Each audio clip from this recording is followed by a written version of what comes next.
Hello friends, welcome to the next video. चलो आज chapter 3 start करते हैं। लास्ट वीडियो हम चैप्टर 1 एंड 2 अपलोड कर चुके हैं, आप जाके देख सकते हैं। ये सीरीज है, एनसीईआरटी की सीरीज हम लोगों ने स्टार्ट की है। पॉलिटी चला रहे हैं, उसके बाद सारे सब्जेक्ट की एनसीईआरटी सीरीज पढ़ाएंगे। एक सिंपल वर्ड में आपको पूरी एनसीईआरटी एक समरी के रूप में डिफाइन कर रहे हैं।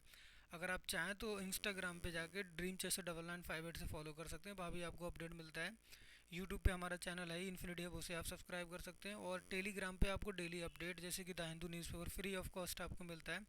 बाकी सारे जो पीडीएफ है, रेफरेंस बुक के जितने भी पीडीएफ है सारे वहाँ मिल जाते हैं। तो आप अगर टेलीग्राम पे फॉलो करना चाहते हैं तो डिस्क्रिप्शन में लिंक मिल जाएगी, आपको ज्वाइन कर सकते हैं, जो कि आपके लिए बहुत हेल्पफुल होगा। चैप्टर 1 जो है understanding diversity, we have already covered. Chapter 2 diversity and discrimination. Now we are going to cover chapter 3, what is government. Government क्या होती है? Government is the organisation that is governing authority of a political unit that ruling power is in political party. यानी कोई भी political party जो होती है ruling में, जो अब हम लोगों ने उसे चूज़ किया है, उन्होंने इलेक्ट किया है, भाई एक ऑर्गेनाइजेशन होता है, भाई उसी को हम गवर्नमेंट बोलते हैं, जो कि सारी चीज़ों को हैंडल करता है। Level of the government, India में लेवल होते हैं डिफरेंट डिफरेंट। जैसे कि इंडिया, आपको दूसरी कंट्री में जाओगे तब भी आपको लेवल मिलेगा, लेकिन जहाँ सेंट्रलाइज होता है, जहाँ एक ही अथॉरिटी होती है, वहाँ ये लेवल नहीं होती।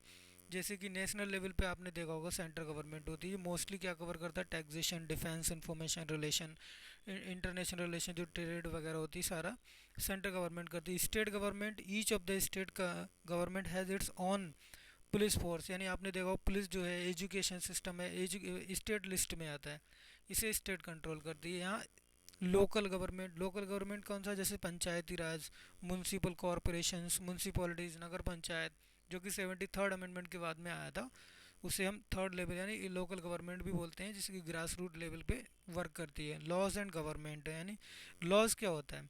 ये rule of conduct establish and enforce by the authority, यानी गवर्नमेंट के द्वारा कोई भी कंडक्ट बनाया जाता है हमारे सोसाइटी के लिए गवर्न करने के लिए, उसे हम लॉज बोल देते हैं। Type of the government, government can be classified to several types, यानी जैसे कि एक डेमोक्रेसी, मोस्ट अगर हम ब्रॉडली डिफाइन करें, एक होता है मोनार्की। डेमोक्रेसी मतलब जहाँ लोग सारे इलेक्ट करते हैं किसी के लिए। मोनार्की एक ट्रेडिशन हेरिडेटरी होता है, यानी वहाँ मोनार्की ही पावरफुल होता है, वहाँ ऐसा कुछ नहीं होता कि जो लोग होते हैं जाके इलेक्ट करें। डेमोक्रेसी से आप क्या समझते हैं? ये फॉर्म है run by the elected representative, यानी उसे हम इलेक्ट करते हैं। जैसे कि इसका जो आप डेफिनेशन मीनिंग समझोगे, democracy originate from the Greek word demo and kratos. इसका मीन होता है रूल ऑफ पीपल, यानी लोगों के द्वारा रूल किया। जैसे कि प्रियम्बल में अगर आप देखोगे, be the people of India, यानी भारत के लोग हैं, वही इलेक्ट करेंगे, सुप्रीम वही है। Monarchy, a monarchy refers the rule of king और queen. Sometimes a king is called emperor. It is the government with the hereditary head, अभी बोला था हेरिडेटरी होता है। तो इसके इसके भी दो टाइप होते हैं, एक एब्सोल्यूट एंड एक द कॉन्स्टिट्यूशनल मोनार्की। ब्रिटेन में जो है वो कॉन्स्टिट्यूशनल मोनार्की है, पहले एब्सोल्यूट मोनार्की हुआ करता था। जैसे कि आप नॉर्थ कोरिया में चले जाओगे। रिप्रेजेंटेटिव डेमोक्रेसी, ये एक ऐसा टाइप का डेमोक्रेसी होता है जहाँ हम कुछ लोगों को जैसे गवर्नमेंट डेलीगेट देती है, एमएलए एमपीज वगैरह हम लोगों ने इलेक्ट करते हैं, उसे रिप्रेजेंटेटिव डेमोक्रेसी बोलते हैं। वुमेन सफरेज, वुमेन सफरेज क्या है? ये वर्ड जो है एनसीईआरटी के हैं, आपको मैंडेटरी ये चीज़ें पढ़ लेना चाहिए क्योंकि कॉमन बेसिक क्वेश्चन है। तो a movement started in early 20th century vigorously for the many years demanding equality with the man and the right, वो राइट टू वोट, यानी वुमेन सफरेज होता है, वुमेन के लिए राइट टू वोट की बात की। फ्रेंचाइज क्या होता है?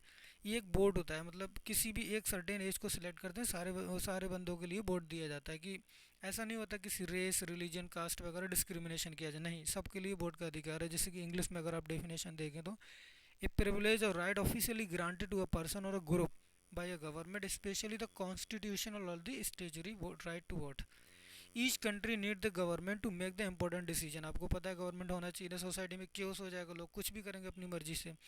The government also takes care of the international boundaries and the relation. आपको पता है गवर्नमेंट के फंक्शन क्या होते हैं, और भी जो फंक्शन है like different local level, national level government, जो भी बताए थे हम। Citizen can also help of law, हम लोग भी लॉ में हेल्प कर सकते हैं अपना ऑब्जर्वेशन देके। There are some types of the government like a democracy, monarchy etcetera and democracy in India. अभी हम ऊपर पढ़े थे, ये वही same topic. The basic idea of the democracy the people के, यानी पीपल के द्वारा रूल करना। तो अभी जो मोस्टली जो ज़्यादातर कंट्री में फेमस है वो डेमोक्रेसी ही चल रहा है। Nowadays democracy government are the better known as a representative democracy, यानी मोस्टली रिप्रेजेंटेटिव डेमोक्रेसी ही फेमस है। People do not participate directly, mostly आपने देखा होगा पीपल डायरेक्टली पार्टिसिपेट नहीं, और कैसे कर पाएंगे, इतनी पॉपुलेशन है, तो इसलिए हम कुछ रिप्रेजेंटेटिव चूज़ कर लेते हैं जो कि खुद डिसीजन ले पाए हमारे हक में। The choose they choose their representative during the election. भाई सेम जो अभी आपको हिंदी में डिफाइन किया। There are instances in the history when the government did not allow women the poor people and the uneducated to vote. बहुत सी country ऐसी जहाँ मतलब नहीं दिया गया था अनएजुकेटेड लोगों के लिए और वुमेन के लिए, वो राइट टू वोट नहीं था। लेकिन इंडिया जैसे इंडिपेंडेंट हुआ तो हमने अडल्ट फ्रेंचाइज मतलब हर किसी चीज़ का, हर किसी को हमने वोट का अधिकार दिया, चाहे वो वुमेन हो या फिर डिसेबल पर्सन हो या फिर कोई भी हो। गवर्नमेंट एक सर्टेन एज के बाद, government the system is a machinery present in each country. अभी बताए थे आपको लॉज बताए थे, कंडक्ट डेमोक्रेसी क्या है बता दिया था, मोनार्की सेम, इलेक्शन। एक होता है रिप्रेजेंटेटिव डेमोक्रेसी जो आपको बताए थे। अडल्ट फ्रेंचाइज मतलब एक सर्टेन एज के बाद में सारी जो भी पर्सन होते हैं इंडिविजुअल उनके लिए वोट का राइट देना, वही होता है अडल्ट फ्रेंचाइज। जैसे कि इंडिया में 18 ईयर के बाद कोई भी वोट कर सकता है। Thank you watching our video, please follow us for new updates.